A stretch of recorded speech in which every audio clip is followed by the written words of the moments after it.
Hi everyone, thanks very much for joining me again as I share some more new additions to the Gemma Redmond Vintage collection with you. My name's Gemma and I'm the owner of Gemma Redmond Vintage. As always, on a Friday, I share 8 pieces with you, and this week's pieces are a selection of multicoloured items. We've got lots of pastel tones, particularly a lot of blues and pinks. The items I have range in date from the Art Deco era right through to the 1990s. I have 8 pieces to share with you today. As I always mention, if you'd like to find out more about any of the items, please don't hesitate to get in touch. I can send you further images and details. They'll all be being added to the website from Monday, but if you'd like to find out more about them before then, just send me a message, and you're also welcome to make a purchase if you'd like to do so too. I'll begin by talking you through what I'm wearing, and then we'll move on to the selection that I have on the tray just here. So I think I'll start with these really pretty earrings, and quite unusually shaped as well. These earrings are a bow-like design or ribbon-like design, and they were created by Louis Rousselet, the glass, and the findings were created by the French Louis Rousselet company for the French designer Madeleine Rivière. These were sourced on my recent trip to Paris. I was very lucky to find quite a few pieces by Rousselet for Madeleine Rivière there, and these earrings are amongst some of my favourite finds by the French glass and bead makers.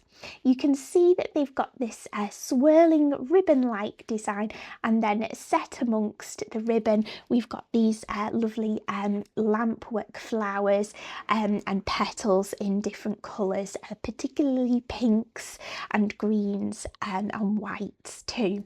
So I'll just take them off so you can have a closer look. They are clip-ons, and I'll just hold them up there so you can see these really pretty bows. These are probably late 1940s, 1950s. Bow motifs were particularly popular in 1940s jewellery design, big bows, and they moved into the 50s as well. We've got the typical wire clips on the reverse here, which were used by the Rousselet company, and the filigree backing too. They are also stamped made in France. Next, I'll move on to the necklace, which is also from the 1940s. This is a really fabulous fringe design piece. It really is beautiful. It's what we know, what we term to be a book chain necklace made from gilded metal, and then suspended from these gilded metal chains, we have these really lovely Venetian glass beads, which are known as wedding cake beads. Around the centre, they almost have this like frosting sort of swirl around the centre of them, picked out in lampwork glass, and then these floral and swirling motifs picked out in pale blue, golds and pinks around the centre of the glass. So the beads are almost tiered like a wedding cake, if you like. This style of necklace was very often created by the Miriam Haskell company. They particularly love to use book chains and fringe designs. However, this piece is unsigned, and I haven't seen any Haskell work before which has the lampwork glass wedding cake glass beads in them, the Venetian glass beads in them.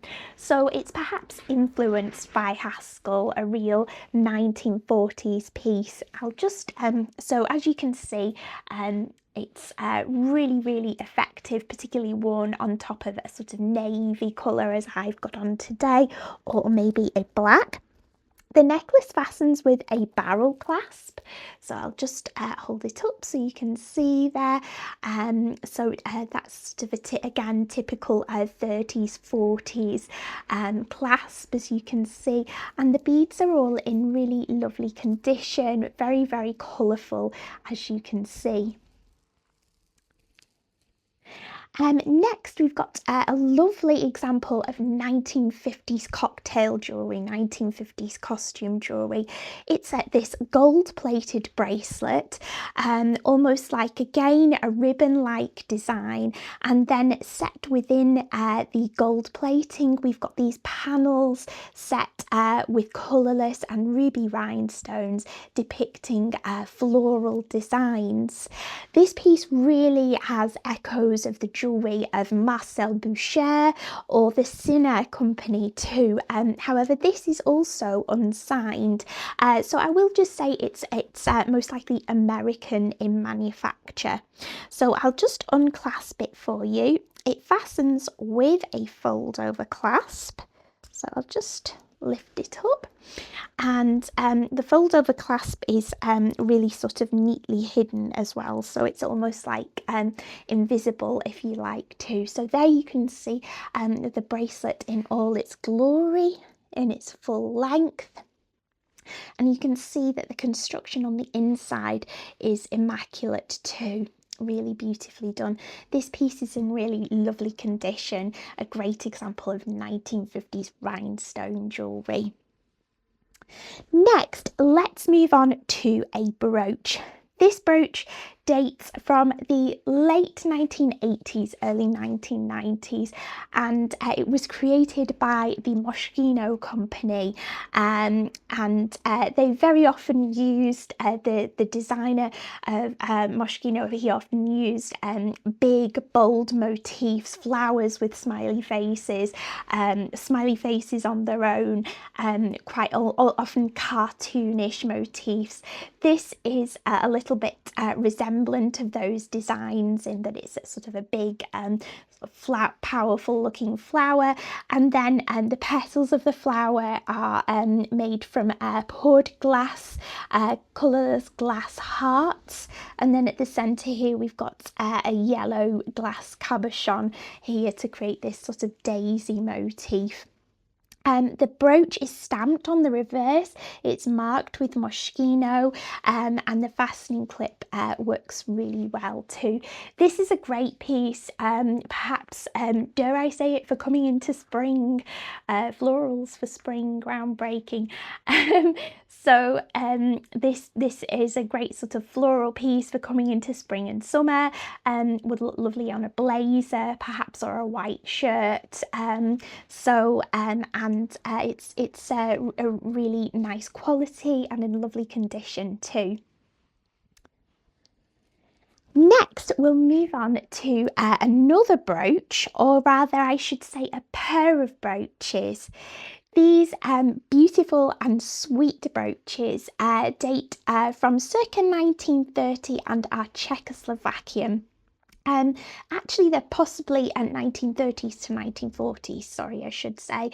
And they're made from gilded metal filigree and then detailed with multicoloured rhinestones and glass stones. They really are lovely pastel colours and look great worn together as a pair. So I'm selling them as a pair. The reverse of them, as you can see, is lovely and clean and tidy, and they have great fastening pins on them too. So these again would look lovely worn on the lapel of a jacket, perhaps against blue, maybe on the collars of a shirt perhaps too. So yeah, they're really versatile, and again perhaps perfect for coming into spring and summer too.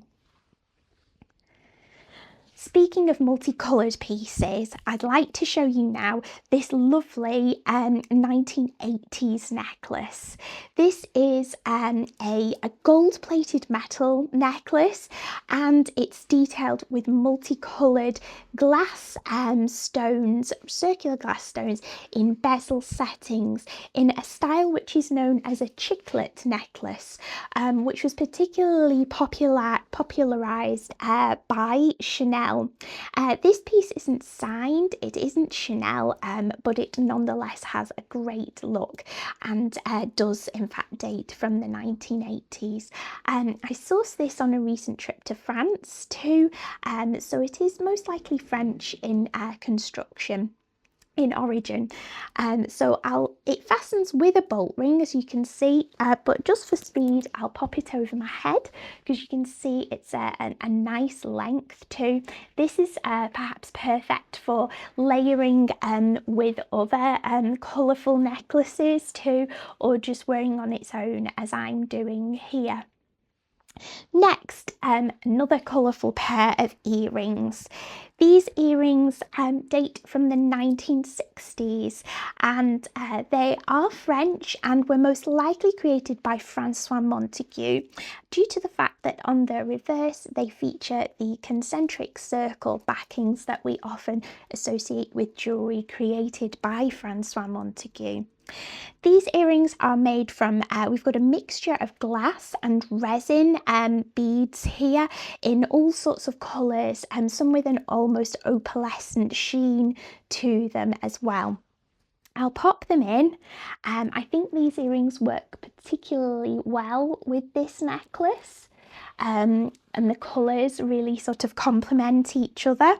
Again, really pretty pastel shades that work well together. So I'll just hold them up for you, hold my hair up for you so you can get a closer look. So yes, you can see the two items really complement each other if you'd like to wear both the earrings and necklace together. My final piece again features multicoloured stones. This piece dates from the Art Deco era. It was created in France by René Mittler, whose company were specialised in metal and paste creations to mimic the high-end and fine jewellery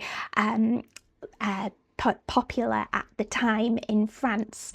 This motif here we can see, I think it's perhaps a dandelion seed heads, or maybe marigolds, something like that, and it's set with colourless paste stones and multicoloured paste stones as well, just sort of at different intervals, picking out, standing out against the whites of the rest of the paste. So we've got pinks, blues and greens. On the reverse, the piece is signed here René Mittler, which is quite rare for René Mittler pieces to be signed. It's also numbered as well on the back here with made and stamped made in France too, which is nice to see as well. This piece was also sourced in France. Okay, so that's my selection of pieces to share with you this week. Just to recap, we have the Art Deco René Mittler dress clip, these Francois Montague 1960s bead earrings, this 1980s multicoloured glass chiclet necklace, these Czechoslovakian 1930s, 1940s butterfly brooches, this Moschino late 1980s, 1990s flower brooch, this 1950s rhinestone cocktail bracelet, these Louis Rousselet from Madeleine Rivière bow earrings from the 1940s or 50s, and this 1940s book chain necklace. Thanks ever so much for joining me again, and I'll look forward to seeing you all next Friday for more new arrivals. See you soon. Take care. Bye bye.